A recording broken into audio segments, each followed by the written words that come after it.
Hey guys, welcome back to Andy's Dinosaur Reviews, and we have an absolutely awesome review set up for today as we have the brand new Roar Attack Ouranosaurus from Mattel's Jurassic World Camp Cretaceous Dino Escape line. I recently was able to acquire this figure through Amazon, and I was really quite excited to hear that it had actually shipped because most of my Amazon stuff seems to just get delayed time and time again, but this one did actually ship, so I was definitely pretty excited about that because I was really psyched for this figure about everything except for this. Of course, the button here on the side is just really obnoxious, but I was really psyched in general to get this figure because I'm a gigantic fan of Ouranosaurus, and when I had heard that Mattel was making one, I was over the moon excited about it. Anytime somebody makes an Ouranosaurus figure, I am really, really excited and really interested because there are so few figures out there of the species, and it's definitely few and far between that we get one, and this looks to be a beautifully sculpted version. As far as the box art goes, you have your standard Camp Cretaceous logo right here, of course Toro and Darius, as well as again the title of the species, Dino Escape, all of that fun stuff. Then once we turn it around, here on the back of the box, we have kind of a sneak peek of the action feature of what our dinosaur is, as well as a image down here showing off the other two Roar attacks in this wave, both of which I also have ordered on Amazon. So let's pop this out of its box and take a look at it right now. And here is our Ouranosaurus, and I must say it looks so nice from this side, the side that does not have that obnoxious button on it. It's a world of difference as far as the overall beauty of the figure. Of course, straight away I can tell that the tail is a bit too short, like it usually is when it comes to a Mattel figure. But if you get past that little aspect, I must say that it looks beautiful and absolutely fantastic figure sculpt-wise. Like, the detail is just basically jumping off of the sculpt. It is so vibrant, and I'm really a big fan of the paintwork of this one. So let's go ahead and jump straight to a closer look right now. So starting up here at the head sculpt of our Ouranosaurus, you can see, just like I was stating a moment ago, that the detail is incredibly vibrant. I recently stated that I think the Mattel figures overall have just been so much nicer lately as far as a detailing standpoint. Like, the detail is just so much more vibrant, just pops off of the sculpt so much nicer than what we used to see, which the detail previously was really well done also, but it's just insanely impressive currently. But you can see again that the overall head sculpt looks fantastic. You have some nicely sculpted out nostrils, fantastic texturing to the skin throughout the entire face of our dinosaur. You can also see the mouth area up here. I love how it has this nice bluish coloration over here on the tip of the mouth. It looks fantastic. I really like that little addition right there. And then as you come back into the face, it transitions from that blue to a really nice green, and then you also have kind of like this really dark yellowish brown coloration, as well as a nice brown eye. And the brown eye looks really good as far as the gloss coat used. You can see how nicely it shines, just giving it a super realistic eye shine. But the only thing that I would say is a downside about the eye area of the figure is the fact that the pupil is actually the dark green, it looks like, that we have for the primary body color, and that definitely is a bit of a downside. I really loved that Mattel was including black pupils, and with this figure having so much paintwork to it, I'm really sad and kind of shocked that we have that green pupil as opposed to a black pupil, but the eye otherwise looks great. And I actually said a yellowish brown. I would say this is more of like an orangish brown. But as we start to follow the orangish brown, you can see it kind of leads up from basically the chin area up here into the eye area, kind of borders around the eye and up above it a little bit. And then you can also see it runs down here into the throat as well. But we also have that green up here. You can pick out the ear sculpted beautifully right there. Some nice skin creases and stuff in the neck region of our dinosaur. Even down here as the neck connects to the body, you can definitely see some more nice creasing right there. The skin texture again looks phenomenal. We have some beautiful articulation right there, which I really love. Absolutely love when Mattel gives us articulation in that area of the figures. The detail again looks fantastic throughout pretty much every area I can see. You can see the throat right down here, and then the orangish brown transitions to a really nice yellow here in the chest area of our Ouranosaurus. And then coming back up here into the body, the skin texture continues to look absolutely gorgeous throughout. And then we have this really cool light yellow that kind of leaks down and just basically runs down throughout the entire sail area of our Ouranosaurus. Looks really cool, giving it a very nice flashy look, but with some really nice realistic tones of color. I think everything on this figure potentially could be the coloration I would see on an Ouranosaurus. So they did do a great job as far as actually picking out coloration that I think looks very nice, but yet flashy at the same time. As you move down into the front leg, you can definitely pick up on some very nice muscle definition throughout the leg, nice creasing in the skin. As you move down into that foot sculpt, you can see that the foot sculpt looks quite nice. You have some really nicely sculpted nails, but unfortunately no nail paint at all, which is again something that we're pretty much used to, I would say, at this point. Although I will say that I think Ouranosaurus only actually had like 3 toes in this area, and for some reason we have 4, although I could be wrong, but I think Ouranosaurus only had 3 toes, like right here, so I'm not entirely sure. After the video's over, I'll have to check into that, because it wouldn't be the first time that Mattel added an extra toe onto their figures. If we take a look back at the Edmontosaurus, that is definitely a prime suspect of that. But again, the actual texturing to the skin looks great. You can kind of make out the rib cage a little bit right here, which is a nice touch on the part of Mattel.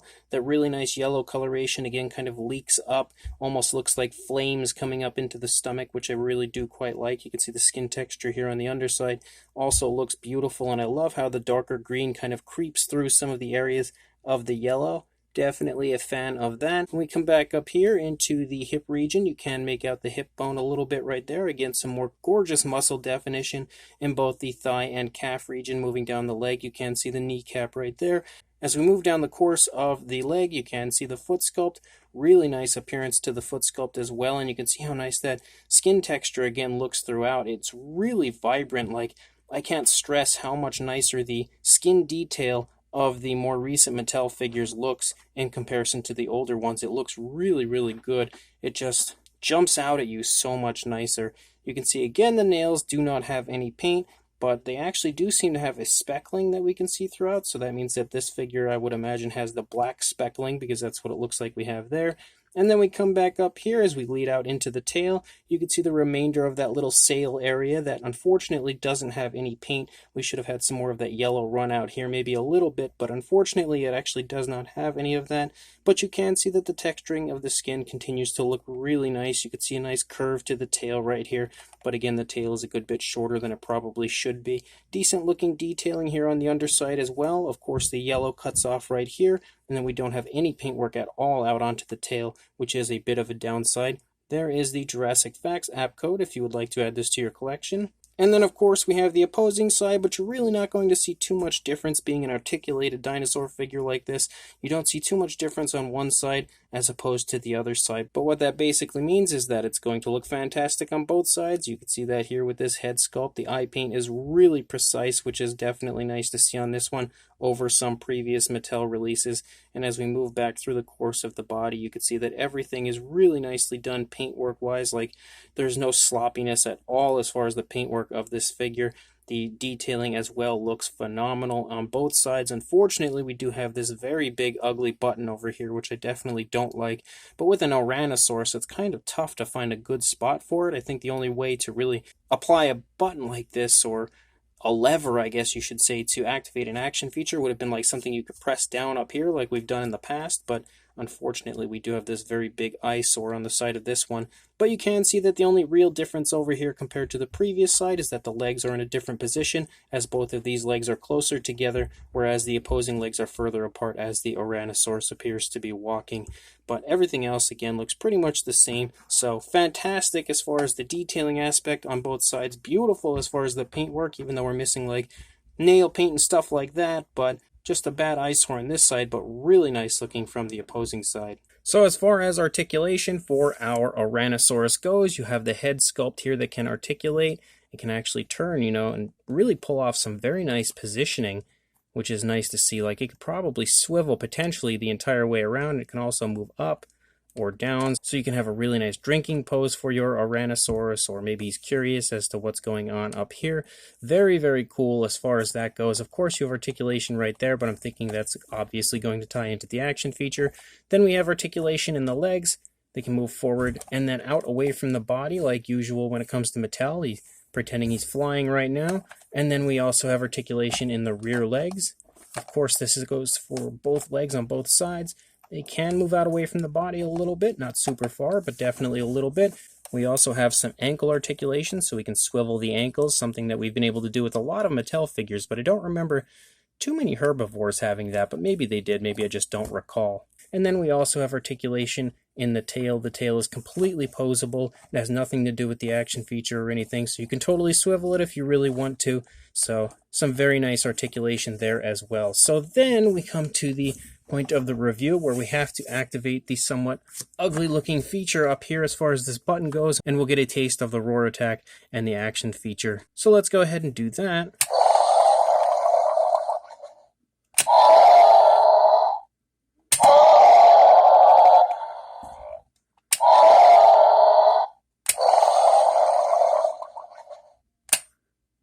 Well, I do actually quite like that. I will say it's nice that you can get the head up really high.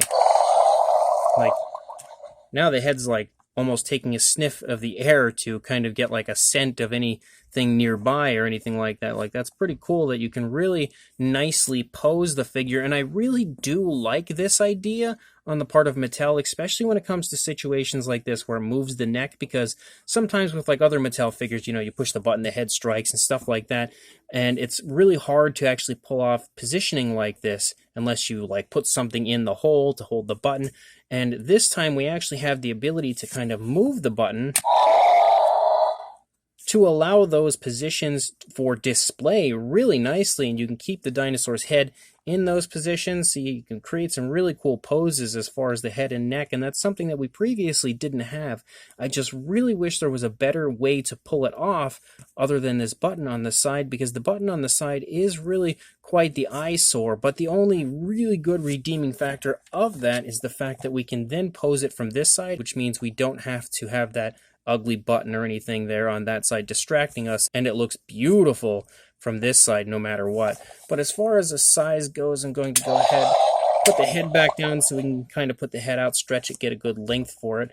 The roar attack feature of this dinosaur is kind of, it makes sense as far as like the head striking, sort of, even though it's more of like a feeding, like a drinking or type of a, maybe eating out of a tree type of an action feature, as it doesn't really strike too much. But the Ouranosaurus in Camp Cretaceous was unreasonably aggressive, and I never understood why. I don't know if any of you actually know why they were so aggressive. Maybe I missed that because I was watching it with my son, and there is definitely some potential for him distracting me from that explanation, but I never really understood why they were so aggressive.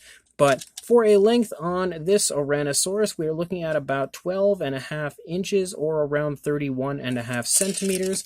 And then for a height, just shy of 6 inches or about 15 centimeters, maybe a little bit over. For a size comparison, there is Mr. Papo T-Rex, the Attack Pack Golovosaurus, and Robert Muldoon from the Mattel Jurassic World toy line next to our Mattel Roar Attack Ouranosaurus, and you can see that in comparison to these guys, this figure definitely sports some very large size, very impressive, and easily the largest Ouranosaurus that I have in my collection, with no questions asked, and actually is probably the most appealing looking Ouranosaurus in my collection as well. Just an overall beauty of a figure when it comes to the sculpt and paint, but also the size. So this brand new Mattel Jurassic World Camp Cretaceous Dino Escape Roar Attack Ouranosaurus is a really nice looking figure, absolutely beautiful when it comes to the sculpt. Like, it is insanely highly detailed, like usual when it comes to a Mattel figure, but again, like I've stated a few times in this review, the detail of the newer figures is just like far and away better than the detail on the older figures, which the older ones were really nice, but these newer ones are just blowing my mind continuously. But again, the figure is gorgeous sculpt-wise. Paint-wise, it is also really beautiful. I love the paint application they've given it. I'm pleased with the fact that they've really applied a little bit more paintwork, I would say, than they normally do, as we usually get really basic paintwork. And although the paintwork is kind of basic on this, there's actually a good bit, as we have like the blue on the snout, some really nice orangish browns, some really nice yellows, greens, and light yellowish coloration up there on the top of the sail area. So there is definitely some really nice color variation included. The only thing that could have made it a little better would have been nail paint, but that's just a minor nitpick, and also a black pupil on the eye would have definitely helped. But the coloration of the eye doesn't look bad. I do like the brown eye paint, and I really like the gloss coat used. I just feel like a black pupil would have been more appealing than the green pupil that we do have. I absolutely adore the articulation of this figure as well, especially in the head and neck area. Love the articulation, and I also love the actual action feature. I do really quite like this one because it really allows a lot more posability as far as like displaying the figure and kind of keeping the head in certain positions.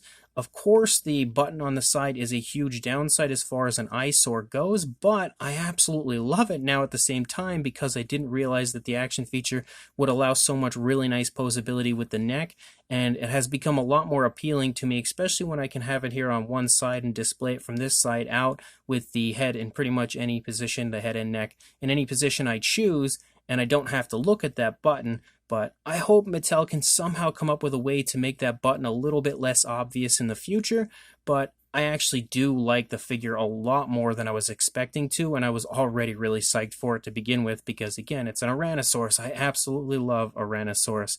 So if you are interested in this, I will include a link in the description to Amazon.com where I purchased mine. I don't know that it's in stock currently, but hopefully it'll come back into stock at some point soon. Otherwise, maybe it'll start to show up at Target and Walmart, the usual places we find Mattel figures. But one way or another, if you happen to have a chance to pick this up, I highly recommend it, and make sure you like, comment, and subscribe before you do, and I will see you in the next review. Thanks for watching.